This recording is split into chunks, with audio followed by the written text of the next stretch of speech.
Diddy to come on stage, pat him on his ass, and then make the statement to people in the world that can't nobody call me Sean but JayZ. Somebody said Tupac is coming back this year and stuff. Well, I've been back, you know. Over the past few weeks, the digital world has been on fire. Social media platforms are melting under the weight of a single name, Tupac Shakur. Not as a memory, not as a tribute, but as a living, breathing storm threatening to tear apart 2 decades of carefully constructed lies. Forget Hollywood scandals. Forget celebrity divorces. What's happening right now makes everything else look like playground gossip. Because the whispers aren't just claiming that Tupac survived his 1996 Vegas shooting. They're screaming that he's been hiding in Cuba, plotting his revenge for almost 30 years. The hashtags are everywhere. Hashtag Diddy exposed. Hashtag JayZ secrets. They're not just trending, they're dominating. Twitter servers are crashing. TikTok is flooded with grainy videos. Instagram has turned into a battleground between conspiracy theorists and skeptics throwing evidence like grenades. But here's what makes this different. This isn't just another internet rumor. The claims aren't coming from random accounts or clout chasers. They're coming from insiders. Former bodyguards. People who actually knew the players in this deadly game. Industry veterans, people who have been silent for decades, are finally talking. And what they're saying could shake hip-hop to its core. The central claim is simple but explosive. Tupac Shakur didn't die in 1996. He disappeared. According to these insiders, he vanished into the shadows, protected by Fidel Castro's government, and spent decades gathering evidence against the enemies who tried to kill him. Now, with JayZ and Diddy more vulnerable than ever, rumors say Tupac is ready to expose everything. 3 decades of secrets that could destroy the foundations of hip-hop. Tupac's connection to Cuba isn't random. His aunt, Assata Shakur, has been living there since 1984 after escaping a U.S. prison. She was a member of the Black Liberation Army and the Black Panthers, exactly the kind of figure Castro's government loved to protect as a defiant stand against America. To many, this makes the theory far more believable. Think about the timeline. September 1996. Tupac is shot in Las Vegas. The official story says he dies 6 days later. But here's the problem. No one outside the hospital staff and his mother ever saw him after the shooting. The coroner's report mysteriously contradicted his known height and weight. The funeral worker who allegedly handled his cremation vanished without a trace immediately afterward. 4 years, whispers have circulated about late-night flights to the Caribbean, body doubles used to stage Tupac's death, and Castro himself offering sanctuary to the world's most dangerous rapper. Instead of us just being like, slavery's bad, slavery's down, bad whitey, bad whitey. I mean, all right, let's stop that. And everybody's smart enough to know that, I mean, we've been slighted. And we won't. I've laid out the facts for you, America. It's time to spread the truth. Wake up, America. Don't be a shit.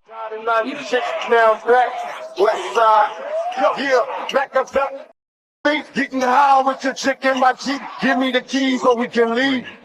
But here's where it gets terrifying. If Tupac really did survive, he wasn't just hiding.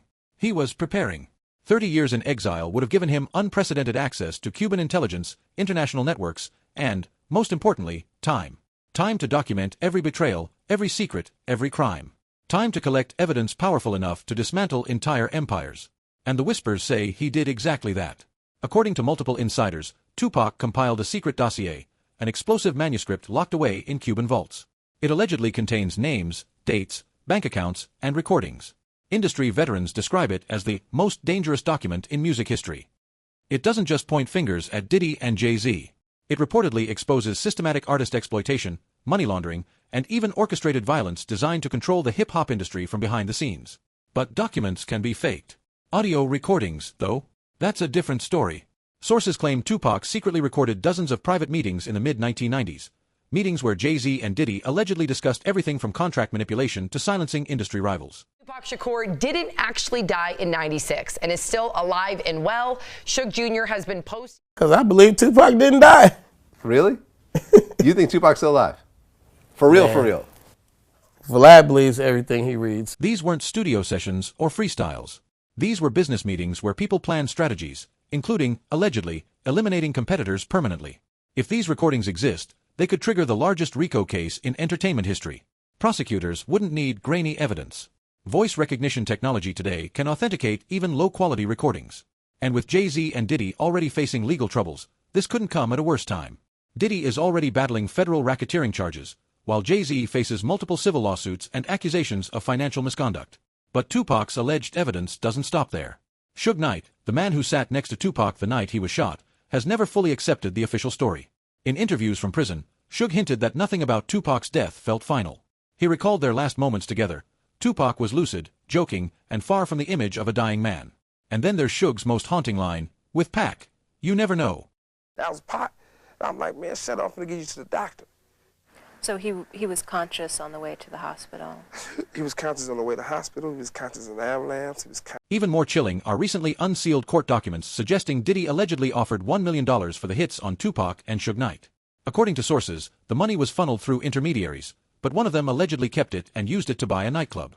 What was once dismissed as gang violence now looks, to some, like a calculated business decision to clear the path for Bad Boy Records and Rockefeller's dominance. JayZ's rise fits perfectly into this timeline. His debut album dropped the same year Tupac died, and within months, JayZ transformed from an unknown hustler into a rising powerhouse. Now, decades later, the timing couldn't be worse for both moguls. Diddy faces federal charges and a reputation in free fall. JayZ is navigating lawsuits, contract disputes, and a growing public backlash. Have been a good friend. If you want to make it a relationship type thing, we have been there, and now we deserve our payback. It's like you got a friend that you don't never look out for. You know, you dressed up in jewels. Now married. I sat right here and told y'all there was activity on the darknet. Videos were being distributed and were going to be sold for profit because the diddler needs the money. Did I not say that? And if Tupac's alleged evidence surfaces, it won't just ruin reputations. It could destroy careers. It could take down entire labels. It could change the way the music industry operates forever. And that's the terrifying part.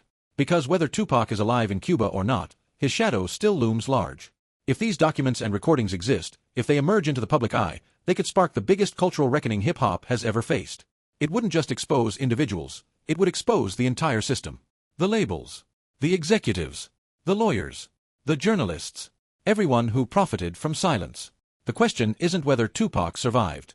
The question is whether his legacy, and his alleged evidence, will be the spark that burns the entire industry down. Kindly share, like, and subscribe to this channel to get more exciting news and gossips. Thank you.